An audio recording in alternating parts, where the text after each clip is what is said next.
saúde renal.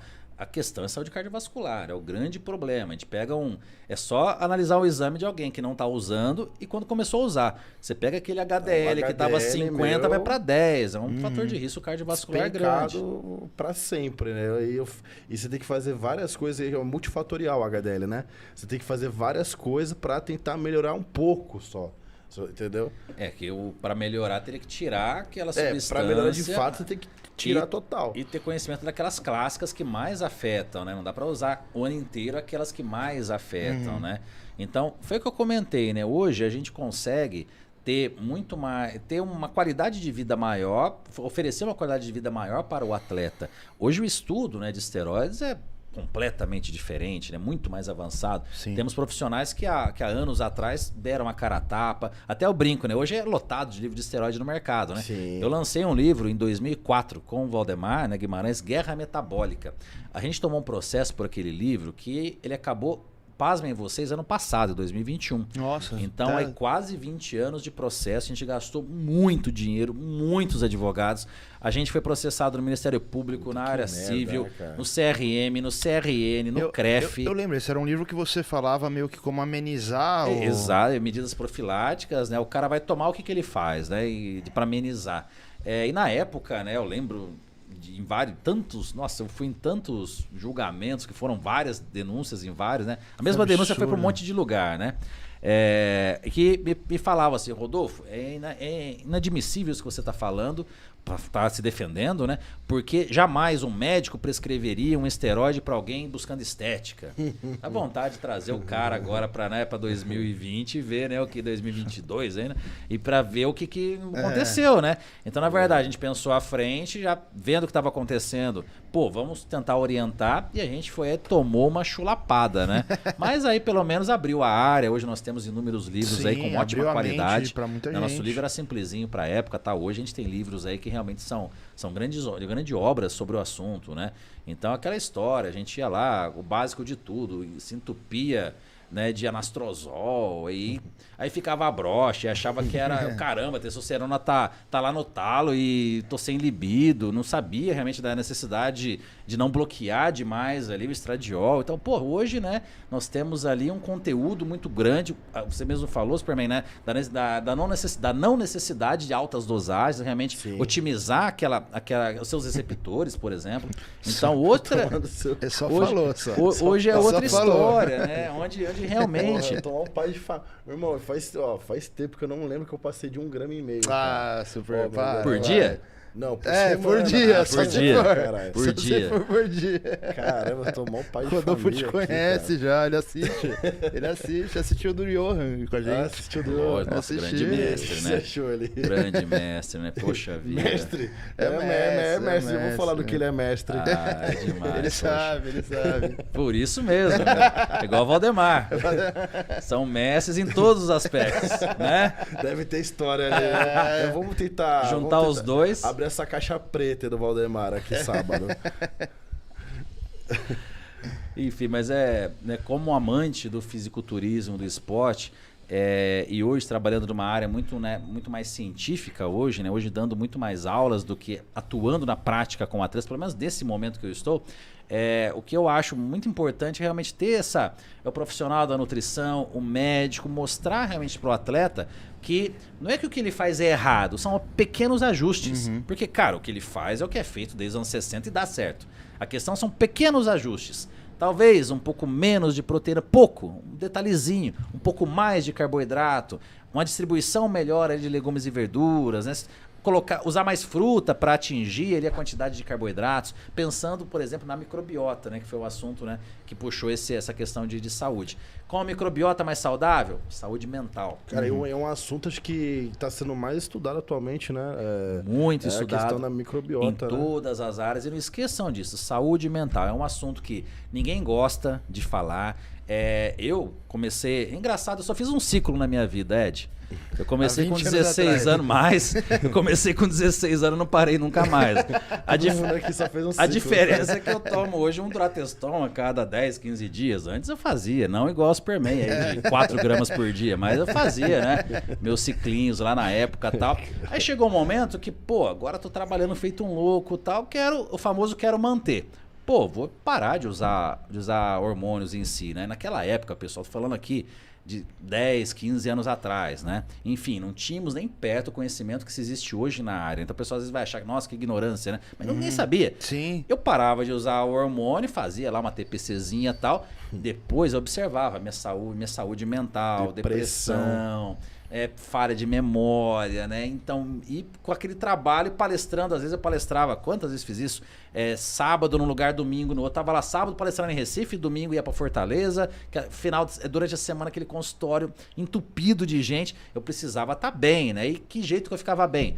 Aí, cara, acordava sem vontade de levantar, dá-lhe Venvance, dá-lhe anfetamina, né? E eu vivia assim por alguns anos, tá? Caramba, eu preciso de ajuda, ia no psiquiatra. Aí o psiquiatra me dava mais medicamento ainda, nunca me pediu um exame laboratorial. A diferença hoje da medicina integrativa, hoje você vai no psiquiatra e ele vai pedir exames laboratoriais. Cara, será que não é uma deficiência hormonal que ele está tendo? Ou será que realmente é uma necessidade de um psicotrópico, por exemplo? Então, assim, eu fiquei na lama durante ali uns 5 anos pelo menos, né? De tentar, no caso, tirar o esteroide, no sentido ali de eu não via necessidade. E outra, não existia essa visão de hoje, que eu deixei bem claro aí pro pai, pro avô, né, de quem tá assistindo principalmente, da aplicabilidade clínica da testosterona. Eu via a testosterona como algo estético. Isso eu já tô falando Rodolfo profissional, palestrava, etc e toda, né? E eu queria, não precisava mais do lado estético, eu estava satisfeito com o que eu tava na época. Mas eu tirava, ia pro buraco, eu ia pro fundo do poço. Né? Porque ali, não, queira ou não, tô falando aí de mais de 10 anos de uso de testosterona em altas dosagens, né? Durante um bom período, ciclos atrás de ciclos e tal, e de repente eu parei. Eu fiquei uns 4, 5 anos na lama. Foi quando eu comecei a ter visão, claro, né? Eu tenho amizade com os maiores estudiosos da área, eles dão aula comigo, né? Aí comecei a abrir meu quadro para eles. Mas para eles também era novidade na época, né? Essa é a grande questão. Então, Rodolfo, vamos tentar usar um uso, né, mais terapêutico, manter essa testosterona aí na casa de 800, 1000, sempre. E aí, depois disso, minha vida mudou.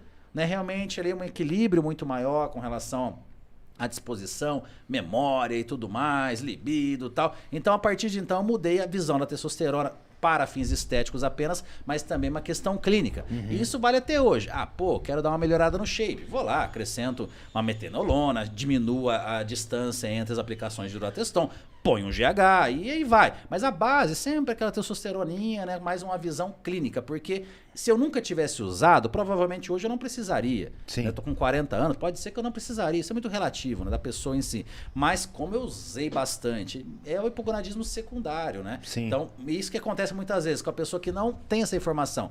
Vai lá, faz ciclos durante 2 anos, ou faz um diretão e tal. De repente a vida muda, perde o interesse e para de usar. Nossa, cara, é fundo do poço, é depressão, né? Vai lá pro buraco realmente. Então essas informações são muito importantes. Vai começar o uso de esteroide para fim estético, tem que buscar informação, tem que saber aonde que você vai estar mexendo. Né? Vai fazer uma reposição clínica, é começar para nunca mais parar. Não tem início, meio e fim. O fim é que vai mudar, são inovações. Né? Tem nos Estados Unidos hoje até testosterona nasal, né? Formas mais práticas de você estar usando testosterona. Né? Isso vai mudar. Muito em modo gel. Exato, né? Aqui já é muito comum, né? Mas o que vai mudar é a via de administração, mas o uso vai ter que ser para sempre. Né? É muito interessante, assim, alguns pacientes. Eu nunca vou esquecer de um, que o pai dele tinha mais de 80 anos e estava usando testosterona.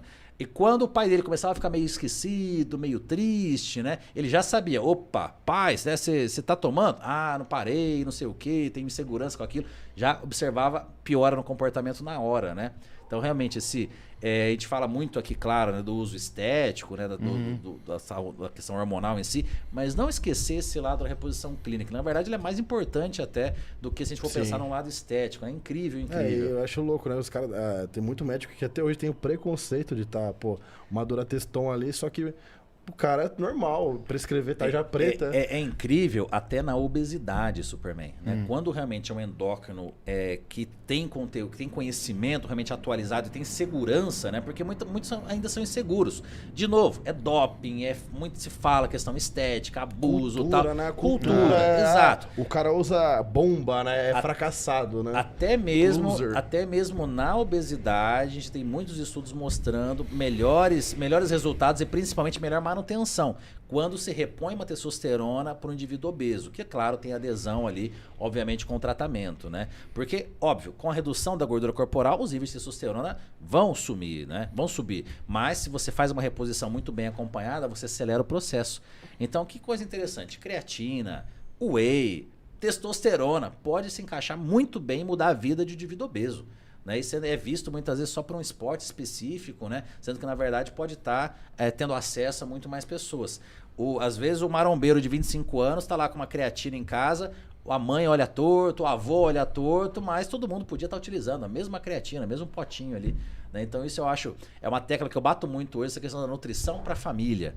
Né? Reposição hormonal para a família, muitas vezes. Né? A mãe está lá na menopausa, claro, outro tipo de reposição hormonal, mas buscar realmente esse conhecimento. Né? Quando o estradiol despenca na menopausa, saúde óssea, depressão, porque nível de serotonina diminui. Então são N fatores ali que a mulher também precisa ter esse cuidado. Quando a gente fala reposição hormonal, a gente lembra de testosterona. Sim. Mas, pô, hormônio tireoidiano é uma reposição hormonal. Também, insulina é uma reposição hormonal. É. Estradiol, testosterona, são N tipos, né, de hormônios Eu sou de uma acordo com... Eu sou uma reposição hormonal. Não, você é uma hiperposição. Ambulante. Falando nisso, você falou que lá atrás você dava uma exagerada. Fala a verdade, o professor passava uns bisus, passava... professor. Pelo contrário, o Valdemar, cara... Não, digo assim, de tipo, ensinar, faz assim, faz O assado. Valdemar, na verdade, assim, eu confesso, eu acho que eu nunca falei isso pra ele, hein? Mas eu fazia escondido. Jura? Eu fazia escondido, Cara, né? mas isso, a academia de atleta, os caras não dá assim. Não, mas mano. na verdade, Não, mas assim, não- é que eu não tinha dinheiro para pagar uma consultoria com o professor, né? Então a minha informação era o livro dele, né? O Anabolismo Total. Aí vocês devem ter lido o livro, Sim, né? com Os ciclos no certeza. final. Eu pegava geralmente ali o último, que era o mais forte, dobrava ou triplicava e tomava aquilo, né? do seu, Como é que eu ia seu. falar É, para do ele do que eu seu. tava fazendo o dobro, né? Do que ele falava, né? Do que ele falava, né? E era muito Pô, legal mas os nessa... de farmácia, se eu fazia com os negócios de farmácia da época. Cara, era uma delícia. A gente chegava na farmácia, só pedia. mano. Hemogenin Então, R$9. forte, velho. é. Então, né? Não, eu tô falando, o Rodolfo é grande Sim, hoje, o mas... Durateston era R$3, O R$3,50. Rodolfo é Ficou grande pesado, hoje, cara. mas quando eu conheci o Rodolfo, as primeiras vezes que eu vi foto do Rodolfo e do Não, era Musa, maior, eu era falei, maior. cara, esses caras que eu Não, tenho que era escutar. maior. Não, era maior, Esse assim. nutricionista não tá puro, não. Não, Só os tá caras só- já é grande hoje, só- mas só quantos tá na quilos você alface, tá agora? né? 100? Me mantenho com 100. Você já chegou a 116, imagina 16 quilos aqui, ó. 115, sempre, Nessa sempre. carcaça tá aqui. bem, É né? grande pra caramba. Pra caralho. Porra. Mas realmente assim, o professor sempre foi muito sensato. Os atletas que ele preparava realmente sempre com doses suficientes. Eram assim, as meninas então, era um cheiro quando usava alguma coisa na véspera da competição. Era muito treino e não era volume, técnica. Era um treino muito técnico, não admitia uma brincadeira, uma risada. Era realmente um treino como se fosse algo sagrado. Não podia ter uma brincadeira, Muito militarzão, assim, né? militar ao extremo, realmente, né? Então, aquele tipo de treino era o que levava os atletas a serem grandes campeões. Né? Não era, nossa, a quantidade de hormônio era muito baixa, mas muito baixa mesmo. Tanto tô falando que, é igual a gente falou, os grandes atletas, eles não abusam, né? Essa é a grande verdade. Eu lá que queria ser um grande atleta, fazia 3 vezes o que os atletas tomavam, né? Então sempre foi assim, esse mundo e é assim até hoje, né? Essa questão do abuso em si. É. A gente O discute grande isso atleta, também, é. primeiro de tudo, genética. Esse é o primeiro ponto. Não É se assim, compra é genética, assim não no tem isso de futebol, comprar é assim genética. no vôlei, é assim no basquete. O esforçado consegue chegar. Mas a hora que ele encontra pelo caminho uma genética privilegiada que também tem esforço, né? Aí realmente complica a situação, né? É, total.